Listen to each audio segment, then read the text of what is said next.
Rain hits the pavement like tiny glass shards, sharp, cold, unforgiving. The city moves in its usual rhythm, fast steps, glowing screens, taxi horns, and people who rarely look up long enough to see anyone else. But under the broken bus shelter on 42nd Street sat a man the world no longer remembered. Liam Carter, 34 years old, homeless for the last 2 years. His beard was uneven, his clothes worn thin, and his shoes had holes he tried to hide by stuffing newspaper inside. But the thing that hurt him the most wasn't the hunger or the cold, it was the quiet. A quiet that felt like he had been erased. People passed him with that familiar look, the one somewhere between pity and discomfort, as if homelessness was contagious. He didn't blame them anymore. He didn't blame anyone, not even himself. Blame was a luxury he had stopped affording.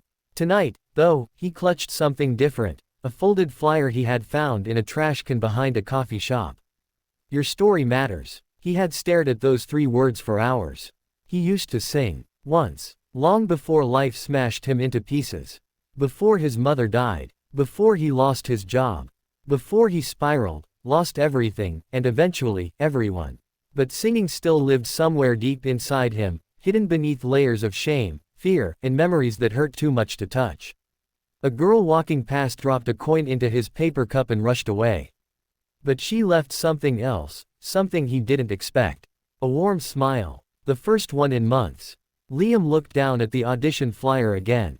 His hands trembled. The rain dripped from his hood, smearing the ink just a little. Who am I kidding? He whispered to himself. No one wants to hear me sing. But even as he said the words, his fingers tightened around the paper.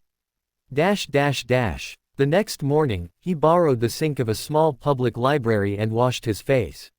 He combed his hair using his fingers and rehearsed a song quietly in the corner behind the shelves where no one went.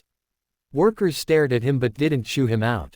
Maybe they sensed something fragile in him. Something hopeful. At the entrance, he saw his reflection in the glass door, the same reflection he avoided for months. He didn't look like someone who belonged on a stage. He looked like someone the world forgot. But he also looked like someone who desperately needed a chance. And that single thought brought him to the audition venue. A massive crowd lined up outside the arena, buzzing with excitement. People wore flashy jackets, glamorous makeup, and confidence that poured out like perfume. Liam, in contrast, pulled his thin jacket tighter. He looked down at his shoes, hiding the holes with the pavement. When he joined the line, security immediately approached. Sir, contestants stand here. The shelter drop-off is on the left side of the building. Liam's heart twisted painfully. I'm here to audition, he whispered. The guard paused. His eyes softened. Oh, I'm sorry. Your ID. Registration number. I didn't have internet to register, the flyer said walk-ins allowed. The guard hesitated, then nodded slowly. All right, just stay in line. Good luck. Good luck. He tasted the words like something foreign. Hours passed. Sun turned into evening. People laughed, rehearsed, took selfies. Nobody spoke to Liam, but for the first time in a long time, he didn't feel completely alone. When his turn came, a staff member looked at him with slight confusion. You're auditioning. Yes, Liam said, trying to sound stronger than he felt. Okay. What's your name? Liam Carter. She typed it into her tablet, frowned slightly, probably at the worn clothes and the shakes in his hands, but then smiled gently. You can do this, Liam.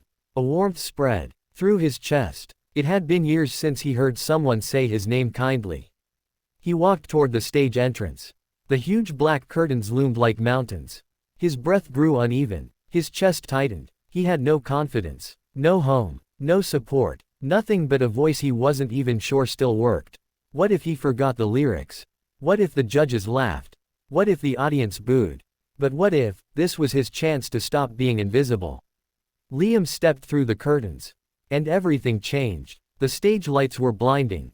He blinked rapidly, overwhelmed. Thousands of people filled the arena. Judges sat at their panel, Simon Cowell at the center, arms crossed, eyes sharp. To Liam, Simon looked like he could see straight into a man's soul. A woman backstage whispered encouragingly. Breathe. Just breathe. Go ahead. He took one trembling step forward. Simon leaned toward his mic. Hello, what's your name? Liam. Liam Carter. "And what are you going to sing for us today?" The question hit him like a wave. He opened his mouth, but no sound came out. His throat tightened. His palms shook. He felt the weight of every mistake he'd ever made. The audience murmured. Someone whispered, "He looks terrified." Simon raised an eyebrow. "Liam, you okay?" Something inside him cracked. "No," Liam whispered, voice breaking. I've been homeless for 2 years. I haven't sung in a long time. I don't know if I'm good anymore." The arena went dead silent. Simon's expression softened in a way no one expected. "Well," he said gently, "why don't you sing, as if you're singing just for yourself? Forget us. Just tell your story. Tell your story." For the first time, he felt allowed to. He closed his eyes, took a breath, and began. At first, his voice was small, fragile like cracked glass.